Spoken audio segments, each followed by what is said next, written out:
Kita, yun lang na maitutulong ko sa iyo. Sana minsan, pag may dumating ang biyaya sa buhay mo, Amen, hindi kita kakalimutan kuya kung nandito ka pa. pauwiin mo sana ko. Kahit pa, bilang mo lang pang ticket pa, Batangas. Magkano po yung magkano po talaga yung pamasahe mo sa ano? Kahit pag mo na pong tulungan sa Romblon, makaabot na lang ko ng Batangas. Ayoko na rito. Pagdating mo ng Batangas, Doon, may mga kababayan ako na mga nag-deliver ng mga marmol. Tutulungan nila ako magkatawid sa Ijungan, sa Romblon. Kasi dito, abungkuang ako. Kasi gusto ko alam mo, kung bata pa ko, nagnakaw na ko. ay wag, masama yun. Magagalit ang Diyos sa iyo. Ang Diyos, Magawa. magdasal lang kayo. Lord, tulungan niyo po ako. Salamat sa Diyos sa araw na to dahil may isang taong katulad mo na nakaunawa sa akin na hindi ka nandiri. Oh. Bakit po kayo papandirian? Ayan yung istorya ng buhay ko, sinabi ko sa Eden. Ayaw kita malukuhin. Sana mapanood mo pa yung mga iba dyan. Marami pa pang hindi napapanood yan.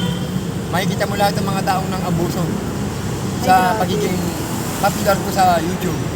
Sayang naman po ang kinita nila at hindi po kayo natulungan. Kaya dito, itong binigay mo to, hindi ko itong gagalawin. Iibulin ko to para makababa ko ng Batangas. Ayoko na rito. Oo, pipilitin ko kasi. Isa, sumakay ako ng bus. Ay, talagang kinalagkad ako ng konduktor. Bakit daw? Hindi libre. Hindi ko nasa Batangas ako marami. May mga kababayan ako tutulong doon na maawa sa akin. Pauwiin ako. Dito wala akong pag-asa kung kaya ko nga lalakayin hanggang Batangas.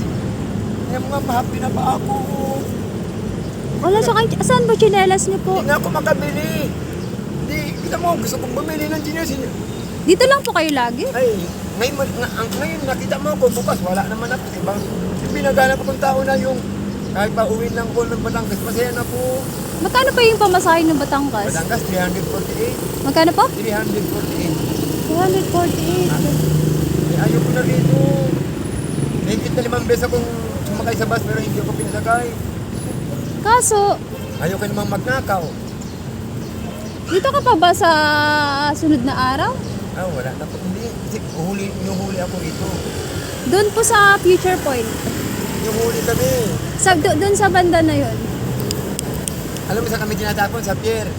Mahigit 200 matatanda nakakulong doon, tumakas lang ako. Balik dito kami tumakas.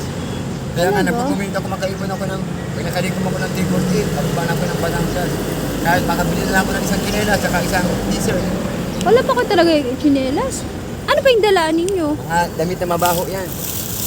Mga damit?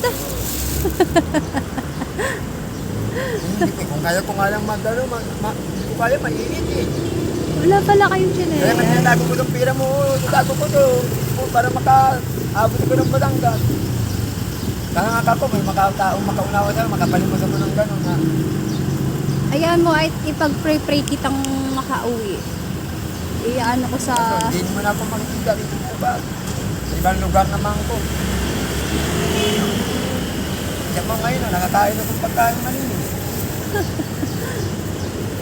Kaya yung nakaraang linggo, umangkas ako ng bus. Pinababa ako ng konduktor, tinalagkad ko. Talaga? Kaya sariwa pa yan.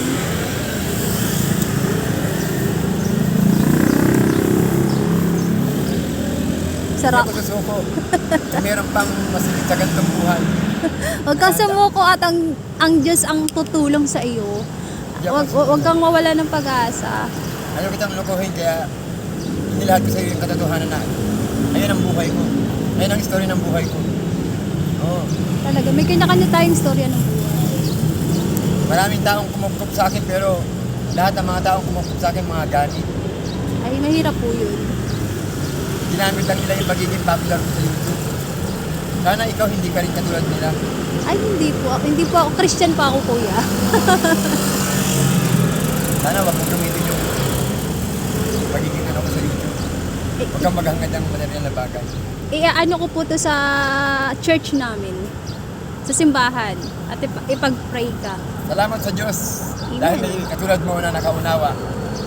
Sa lahat ng mga kaanib mo sa samahan ng Diyos, binabati ko po kayo lahat.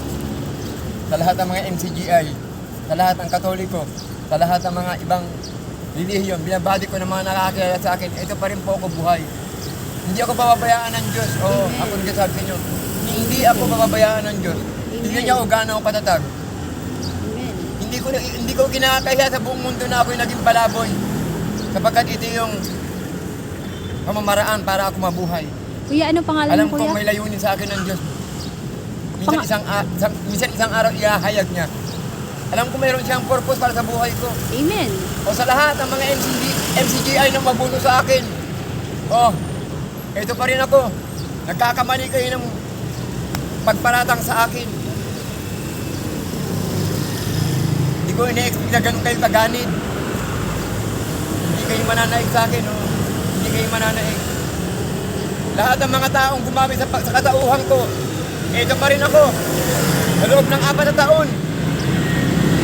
Bilang isang palaboy, hindi ko pinahihiya sa mata ng Diyos, sa mata ng tao na ako'y naging palaboy. Oo, ito pa rin ako. Oo, nagsasabi ng tapat at katotohanan. Dahilan man, hindi ako susuko sa anong kahirapan ng aking dinadanas. Dahil alam ko mananaig ako. Oo, tanda nyo. Kuya, ano pangalan mo, kuya? Ako po si Tatay Joseph Jimenez, nag-viral. Yung taong ginulungan ng mga MCGA at ni Jessica Soho. Jessica Soho, masahol ka pa sa hayop. Pero ipagdadasal pa rin kita. Sana. Babaan ka ng maraming kayamanan. Dalawa kayo ni Brother Jonathan. O lahat ng mga MCGI, siguro nakinabang kayo. Tama. Katauhan ko.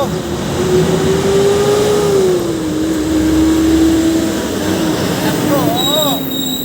Sa lahat ng MCGI, kung nabubuhay na si Tatay Eli, bibigyan niya ako ng pagkakataon para maisiwalat ang katotohanan sa aking natuklasan. Si Brother Daniel, bulag sa katotohanan, hindi niya ako binigyan ng pagkakataon na ipaliwanag ko bakit. Dapat binigyan niya ako ng chance na maisiwalat. Bakit? Ang tanong dun ay bakit?